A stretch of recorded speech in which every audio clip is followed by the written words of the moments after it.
En Nouvelle-Écosse, la Fête du Canada a été soulignée de façon particulière avec l'inauguration d'un site historique, le quai 21 dans le port d'Halifax. Le quai 21 a été la porte d'entrée de plus d'1 million d'immigrants arrivés au Canada depuis la fin des années 20. Nous avons rencontré 3 de ces immigrants d'origine italienne qui se sont installés à Montréal. Après, je suis arrivé avec un bateau Vulcania, je me souviens le nom. Ermanno Lariccia est arrivé au Canada en 1952. Son premier arrêt de ce côté-ci de l'Atlantique, c'est à Halifax qu'il l'a effectué, comme 1 million d'immigrants entre 1928 et 1971. J'étais toute fière de venir au Canada. Je pensais que l'Amérique, c'est beau, tu fais l'argent, c'est un pays de rêve. C'est en 1954 que Salvatore Panzera est arrivé en Amérique.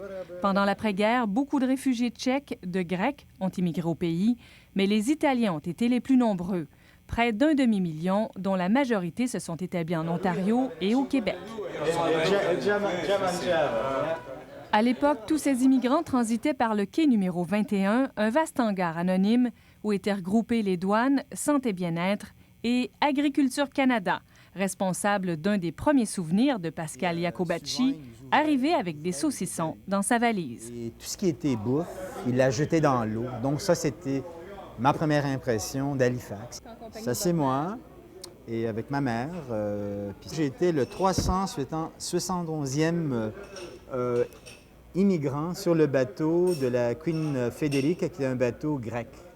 M. Iacobacci a immigré au pays lorsqu'il avait 9 ans. C'est son père, qui parrainait la famille, qui l'a accueilli à Halifax.